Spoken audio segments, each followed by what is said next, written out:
Halo semuanya, ini Dr. Berg. Hari ini kita akan membahas waktu makan yang optimal untuk menurunkan berat badan. Metode ini menggunakan puasa intermiten, di mana Anda memperpanjang waktu antara makan untuk mengatasi kondisi yang disebut resistensi insulin.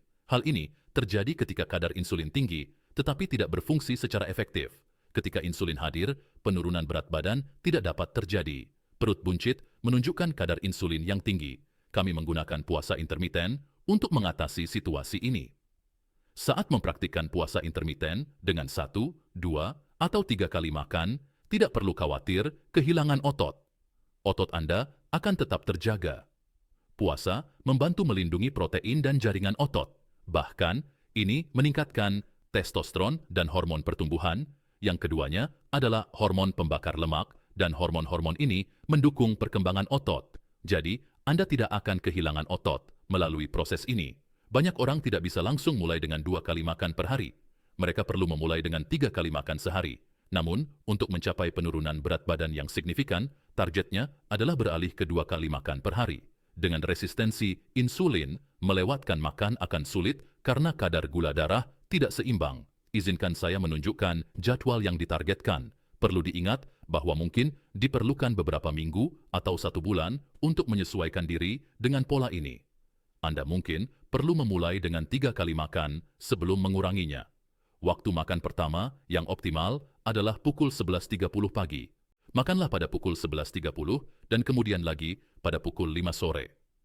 Jika jadwal itu sulit, Anda bisa makan pada pukul 4.30.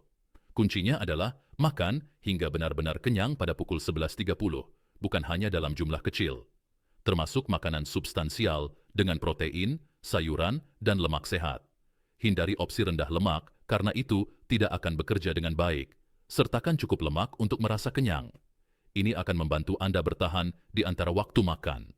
Jika Anda tidak bisa bertahan di antara waktu makan, kemungkinan Anda tidak mengonsumsi cukup lemak. Rasa lapar ringan sebelum pukul 5 adalah normal, tetapi rasa lapar yang ekstrim menunjukkan masalah gula darah. Kembali ke 3 kali makan sehari jika Anda belum siap. Anda akan melihat perut Anda menjadi kurang kembung. Area perut akan terasa lebih kecil seiring pembakaran lemak di perut. Ini adalah metode paling efektif untuk mengurangi ukuran perut, karena kita menormalkan kadar insulin.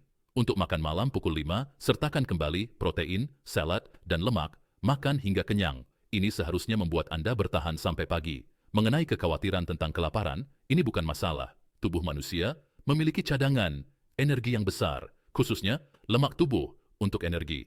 Anda menggunakan cadangan lemak ini di antara waktu makan, di sini dan di sini. Tujuannya adalah beralih antara menggunakan energi dari makanan saat makan dan membakar lemak tubuh saat tidak makan. Pergeseran metabolisme ini dikendalikan oleh insulin. Setelah kadar insulin normal melalui puasa, proses ini menjadi semakin alami. Namun, adaptasi membutuhkan waktu. Tantangan utama yang dihadapi orang dengan puasa intermiten adalah menghentikan kebiasaan makan. Banyak orang memiliki rutinitas ngemil setelah pulang ke rumah. Tantangan terbesar Anda adalah menghentikan pola makan yang sering. Saya kenal beberapa binaragawan besar yang hanya makan 1 kali atau 2 kali sehari. Mereka tetap berpegang pada jadwal mereka. Sementara itu, beberapa orang yang sangat kurus makan 5 kali sehari dan kemungkinan akan mengalami masalah di kemudian hari. Kebiasaan utama yang harus dihentikan adalah makan sering. Metode ini akan mengurangi biaya makanan karena Anda membeli lebih sedikit makanan. Itu adalah salah satu manfaatnya. Dan kesehatan Anda juga akan membaik, fungsi mental akan meningkat, dan masalah kesehatan lainnya juga akan membaik. Bagi pemula, mulailah dengan 3 kali makan sehari tanpa camilan, lalu lanjutkan ke 2 kali makan hingga mencapai tujuan Anda. Kemudian putuskan apakah akan tetap 2 kali makan atau kembali ke 3. Beberapa faktor memengaruhi pilihan ini. Orang yang lebih muda biasanya membutuhkan 3 kali makan. Olahraga berat mungkin membutuhkan 3 kali makan. Namun, banyak orang aktif bertahan dengan 2 kali makan dan merasa luar biasa. Setelah beradaptasi dengan pembakaran lemak, kembali ke metabolisme berbasis gula menjadi kurang menarik karena Anda menggunakan sumber bahan bakar internal dengan efisien. Secara historis, pembakaran lemak atau ketosis adalah sistem bahan bakar utama bagi tubuh manusia. Peralihan ke metabolisme berbasis gula hanya terjadi sekitar 1 abad terakhir. Proses ini alami untuk tubuh kita. Tubuh kita lebih memilih pembakaran lemak, tetapi puasa intermiten diperlukan untuk mencapai keadaan ini.